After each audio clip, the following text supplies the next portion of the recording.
The Comedy at Fountain Cottage by Ernest Brahma. Max Carrados was a blind detective. He had rung up Mr. Carlyle after he came back from Trestle. Mr. Carlyle was a private investigator and Max's former school friend, also known as Louis Calling. Max wanted to invite him for dinner and told him that there were friends he would like him to meet, a Zambezi explorer and East End slumdog, but Mr. Carlyle declined as he had promised to dine with his niece at Rose Heath. It was a trivial compared to Carrados, but a promise was a promise. Elsie is such a delightful little creature that, upon my soul, it would be too bad to fail her now. Of course it would, you old humbug. Well, come tomorrow instead. I shall be alone. Oh, besides, there is a special reason for going, which for the moment I forgot. Elsie wishes for my advice with regard to her next-door neighbor. He is an elderly man, and he makes a practice of throwing kidneys over into her garden. Kittens? Throwing kittens? No, no, Max. Kidneys. Stewed. Kidneys. It's a little difficult to explain possibly over a badly vibrating telephone, I admit, but that is what Elsie's letter assured me. And she adds that she is in despair.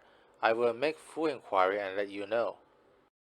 Do. Mrs. Nickleby's neighborly admirer expresses his feelings by throwing cucumbers, you remember, but this man puts him completely in the shade. Carrados did not give the matter another thought until next evening when his friend's arrival revived the subject. And the gentleman next door? Did the customary offering arrive while you are there? No, no one at the Fountain Cottage has been able to catch sight of him lately, although I am told that Scamp, Elsie's dog, betrays a very self-conscious guilt and suspiciously muddy paws every morning. Fountain Cottage? That is the name of the toy villa. Rose Heath, Fountain Cottage, wasn't that where Metroby? Yes, Max, Metroby the traveler, the writer and scientist. He took up spiritualism or something. He lived at Fountain Court, an old brick house in a large neglected garden there, until his death a couple years ago. Then as Rose Heath had suddenly become a popular suburb with a tube railway, a land company acquired the estate, the house was razed to the ground, and in a twinkling a colony of Noah's Ark villas took its place.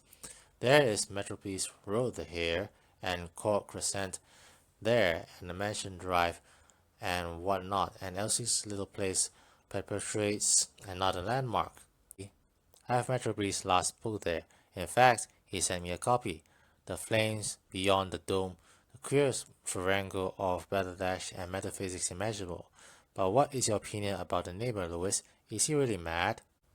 Well, I don't say that he is strictly a lunatic, but is obviously a screw loose somewhere.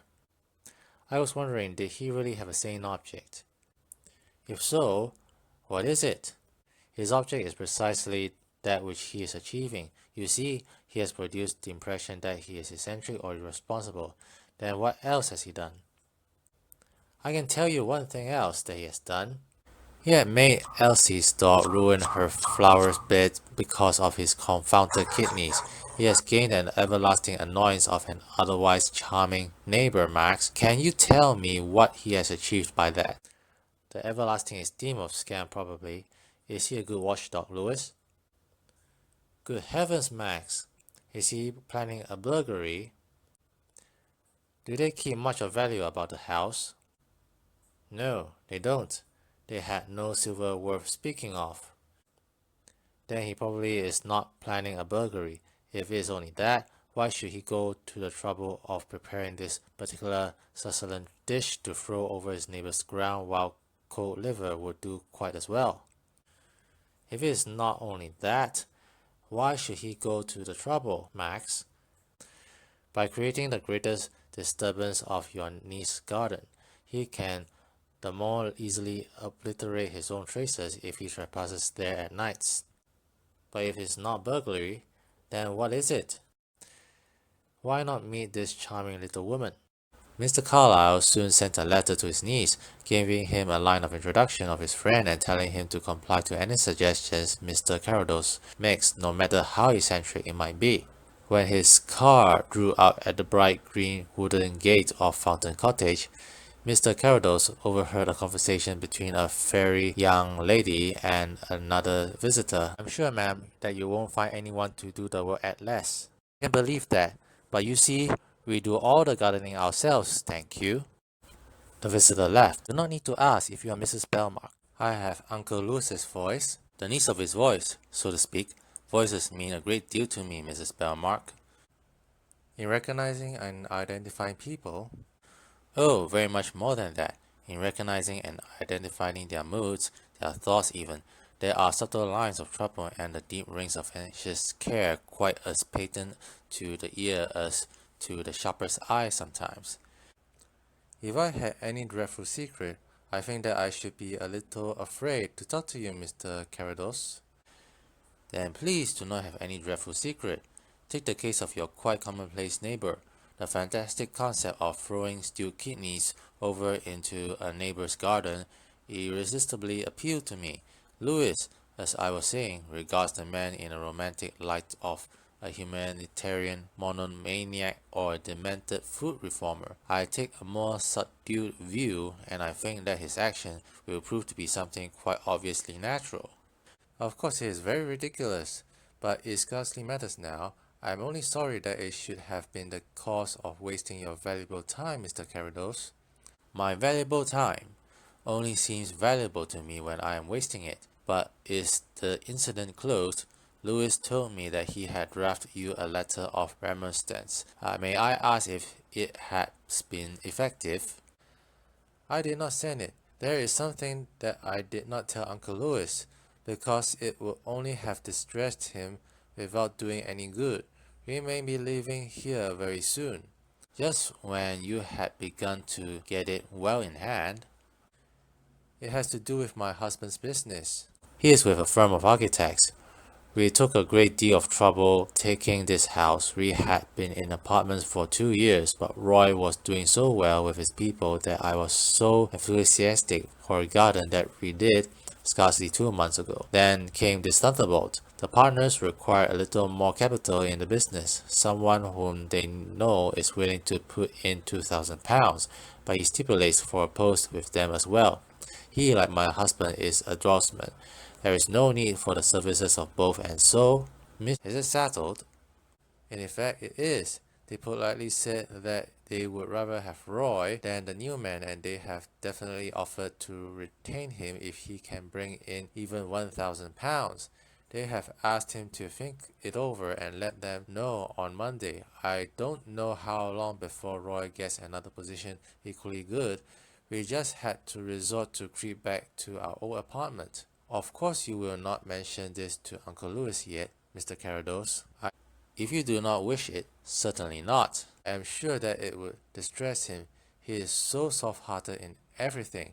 You know, I found out that he had an invitation to dine somewhere and meet some quite important people on Tuesday. Yet he came here instead just because he knew that we small people would have been disappointed. Well, you can't expect me to see any self-denial in that. Why, I was one of them myself. I had no idea of that. Then there is another reason. Uncle is not very well off. Roy and I had agreed that we will not borrow money, not even from Uncle Louis. Even so, I do not see why the annoyance of your next-door neighbor should be permitted to go on. Because I have a hope, rather a faint one, certainly, that the man may be willing to take over this house. Oh, is there a chance of that? He undoubtedly did want it. A few weeks ago, before we were really settled, he came one afternoon saying he had heard that this house was to be let. Of course I told him he was too late, that we had already taken it for 3 years. You were the first tenants? Yes, the house was scarcely ready when we signed the agreement. Then this Mr. Johns or Jones, I am not sure which he said, went on in a rather extraordinary way to persuade me to sublet it to him. He said that the house was dear and I could get plenty more convenient at less rent, and it was unhealthy and the drains were bad, and it was just the sort of house that burglars picked on, only he had taken a sort of fancy to it and he would give me a £50 premium for the term. Did he explain the motive for this? I don't imagine that he did. The next thing we knew of him was that he had taken the other house as soon as it finished. Then he would scarcely require this. I'm afraid not, but he seems to have so little furniture there and to live so solitarily as if he was a caretaker of the house. And you have never heard where he came from or who he is? Only what the milkman told my servant. He declares that the man used to be the butler at a large house that stood here formerly, Fountain Court, and that his name was neither Jones nor Johns, but very likely it was all a mistake. If not, he is certainly attached to the soil. Will you show me over your garden before I go, Mrs. Belmark? Why, certainly. Will you go to the car and tell my man Parkinson that I require him here? Say that he can bring his book. He will understand. Mr. Parkinson came and sat down with his back to the houses and opened the book that he had bought. Let in among its pages was an ingeniously contrived mirror. He then informed Mr. Carrados that there was a man watching him from one of the upper rooms. Carrados then called out to his hostess. While engaging in a pleasant conversation, he began to pace the plot of ground across and then lengthways, then even resort to using his walking stick to mark it off. His actions sprang so naturally from the conversation that it did not occur to her to look for any deeper motive. Parkinson came to Carrados that the man was still watching him through a pair of field glasses. Carrados decided to go somewhere out of sight.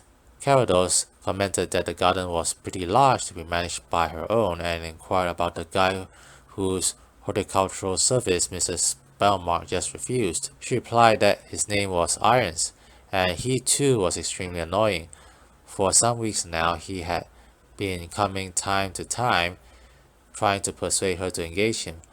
Once when the Belmarks were all out, he actually got into the garden and was on the point of beginning work when Elsie returned.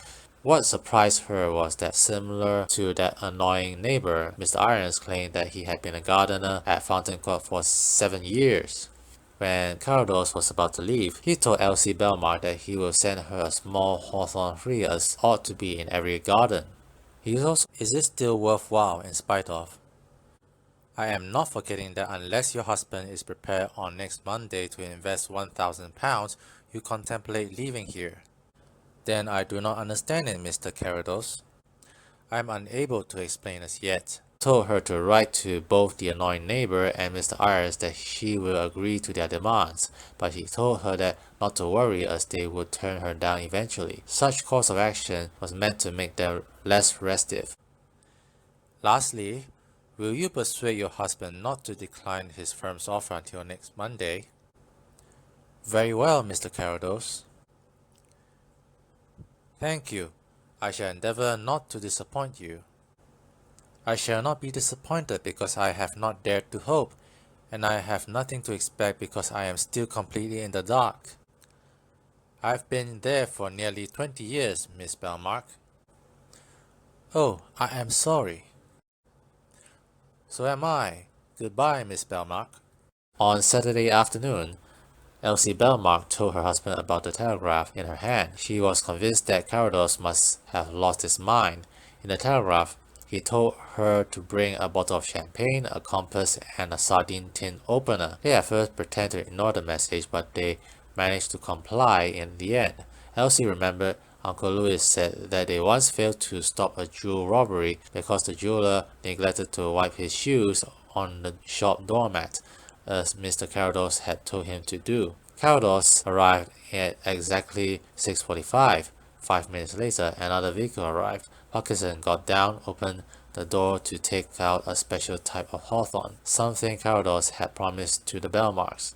According to Carrados' instructions, Roy Belmarks began digging at a specific spot where the onion bed lay. After clearing 3 feet, they uncovered a cocoa-tin. That was Carrados' main objective, other than for planting the hawthorn tree. Back in the house, Elsie opened the cocoa-tin with the sardine tin opener, and the Belmarks were shocked to find £5,000 worth of banknotes. Oh, Mrs. Belmark, will you accept £1,000 as a full legal discharge of any claim that you have on this property?